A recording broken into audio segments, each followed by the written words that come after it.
Muscular dystrophy, जैसा कि हम जानते हैं, ये कोई एक आम बीमारी नहीं है। ये एक बहुत ही गंभीर समस्या है जो कि प्रोग्रेसिव नेचर जिसका होता है, प्रोग्रेसिव डिजीज़ है। जिसका मतलब है कि मस्कुलर डिस्ट्रॉफी अगर किसी को है तो ये प्रॉब्लम टाइम के साथ साथ बढ़ती है। आज जो कंडीशन है किसी पेशेंट की, 1 महीने के बाद अगर हम उसकी कंडीशन को कंपेयर करेंगे तो काफ़ी जो है उसमें आप देखेंगे कि कंडीशन उसकी ख़राब हुई है। क्योंकि जैसे जैसे टाइम बढ़ता रहता है, इसकी जो जो मसल्स होती है उसकी स्ट्रेंथ जो है कम होने लगती है। तो जो सबसे पहले जो चीज़ होती है वो यही होता है कि मस्कुलर डिस्ट्रॉफी अगर किसी को है तो उसकी प्रोग्रेस को रोकना, इस तरह से कुछ करना कि जो बीमारी है वो आगे को ना बढ़े, उसकी कंडीशन को स्टेबल बनाना। तो पहली चीज़ तो ये हो गई कि जो मस्कुलर डिस्ट्रॉफी के जो पेशेंट होते हैं उनकी बीमारी को रोकना होता है। उसके बाद उसमें इम्प्रूवमेंट करना। अब कितना इम्प्रूवमेंट होता है कंडीशन में, ये बहुत से फैक्टर्स होते हैं जिसके ऊपर डिपेंड करता है। उस टाइम पेशेंट की क्या कंडीशन है, पेशेंट जो है चल रहा है या फिर वो व्हील चेयर पे है या फिर वो बेड पे है।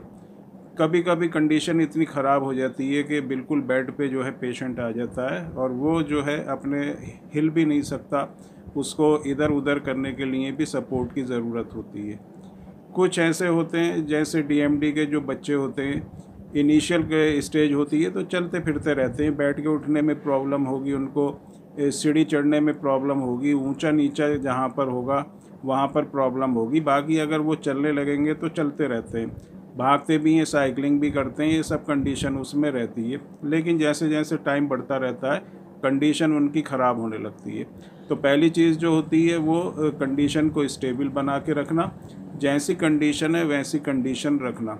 दूसरी जो चीज़ है बहुत ही ज़रूरी है वो ये होता है कि जो इंटरनल ऑर्गन्स होते हैं, जो हमारे इंटरनल और वाइटल ऑर्गन्स होते हैं, वहाँ की जो मसल्स है उसमें किसी तरह का एक वीकनेस नहीं आने देना। क्योंकि अगर इंटरनल ऑर्गन्स की जो मसल्स होती हैं वहाँ पर अगर वीकनेस आती है तो फिर ये एक लाइफ थ्रेटनिंग हो जाता है, बहुत ही कॉम्प्लिकेटेड मसला हो जाता है, मैटर हो जाता है। जैसे कार्डियक मसल्स, जो हार्ट की जो दिल की जो मसल्स होती हैं, अगर वो वीक होंगी तो प्रॉब्लम लाजमी है।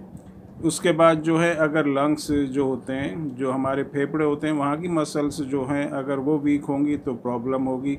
जो ऑइसोफेगस होता है, खाने का जो पाइप होता है, उसकी अगर मसल्स वीक होती हैं तो वहाँ भी प्रॉब्लम होती है। तो ये भी बहुत ही ज़रूरी चीज़ होती है कि जो इंटरनल ऑर्गन्स होते हैं उनकी मसल्स को हम किस तरह से टाइट रखें, स्ट्रेंथन रखें, उनमें वीकनेस नहीं आने दें। और तीसरी जो चीज़ होती है वो, अगर हमने इस चीज़ को कंट्रोल कर लिया, एक तो उसकी प्रोग्रेस को रोक दिया, दूसरी चीज़ उसके इंटरनल ऑर्गन्स पे किसी तरह का असर आने से उसको रोक दिया, तो फिर तीसरी चीज़ आती है हम उसमें इम्प्रूवमेंट कर सकते हैं। होम्योपैथिक मेडिसिन जो हम देते हैं बहुत ही अच्छी हैं, बहुत ही इफ़ेक्टिव हैं, प्रोग्रेस 100% रोकती है मेडिसिन। जो भी पेशेंट अगर ये मेडिसिन यूज़ कर रहे हैं या करते हैं, उनकी जो प्रॉब्लम है वो आगे को नहीं बढ़ती। ये इसका बहुत ही अच्छा जो है रिज़ल्ट है। दूसरी चीज़, इंटरनल ऑर्गन्स पे किसी तरह का कोई भी इफ़ेक्ट नहीं आता। जो इंटरनल ऑर्गन्स होते हैं वहाँ की मसल्स वीक नहीं होती। कि जितने भी पेशेंट्स हमारे हैं मस्कुलर डिस्ट्रॉफी के, चाहे वो डीएमडी है, बैकर्स मस्कुलर डिस्ट्रॉफी है, लिम्ब-गर्डल मस्कुलर डिस्ट्रॉफी है, या एफएसएचडी मस्कुलर डिस्ट्रॉफी है, कोई भी तरह की मस्कुलर डिस्ट्रॉफी है, उसमें ये बहुत ही अच्छी चीज़ है कि ये जो मेडिसिन्स हैं उसकी वीकनेस को जो है आगे बढ़ने से रोकती हैं, इंटरनल ऑर्गन्स पे कोई इफ़ेक्ट नहीं आने देती। और जो तीसरी चीज़ होती है वो है इम्प्रूवमेंट। इम्प्रूवमेंट डिपेंड करता है अलग अलग चीज़ों पे, किस टाइप की मस्कुलर डिस्ट्रॉफी है, एज कितना है, उसके बाद कंडीशन क्या है, सीपी के लेवल कितना है, कौन सा जो एक्सॉन है जिसमें डिलीशन होता है उसमें डिलीशन है, बहुत सी ऐसी चीज़ें होती हैं, पैथोजेनिक है या जेनेटिक डिसऑर्डर है, किस तरह की ये प्रॉब्लम है। तो बहुत सी चीज़ें होती हैं जिसके ऊपर डिपेंड करता है, लेकिन इम्प्रूवमेंट 100% होता है। थोड़ा इसमें, क्योंकि मैंने स्टार्टिंग में बताया है, कोई एक आम प्रॉब्लम नहीं है, ये एक बहुत ही जटिल समस्या है मस्कुलर डिस्ट्रॉफी।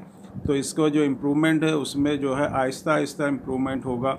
जैसे जैसे आप मेडिसिन लेते रहेंगे आप देखेंगे कि आपकी जो कंडीशन है उसमें जो है काफ़ी इम्प्रूवमेंट होगा, आपकी मसल्स में स्ट्रेंथ आएगी, आप जो वीकनेस महसूस करते हैं, जो चलने फिरने में, बैठने उठने में, कोई काम करने में आप जो अभी तक नहीं कर सकते थे उसमें आपको लगने लगेगा कि अब आपको जो है स्ट्रेंथ मिल रही है, आपको काफ़ी ताकत महसूस हो रही है। क्योंकि मसल्स में जब स्ट्रेंथ आएगी तो आप जो अपने डे टू डे लाइफ के जो आपके डेली रूटीन के जो भी काम है आप उनको करने लगेंगे और बहुत ही अच्छी कंडीशन में आप आ जाएंगे।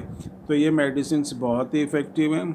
अगर आप इस तरह की प्रॉब्लम फेस कर रहे हैं, आपको मस्कुलर डिस्ट्रॉफी या डीएमडी, बैकर या लिम्ब गर्डल या फिर कोई दूसरी तरह की मस्कुलर डिस्ट्रॉफी है, तो आप एक बार कांटेक्ट ज़रूर करें व्हाट्सएप नंबर पर। अपनी जो भी डिटेल है आप हमको भेज सकते हैं।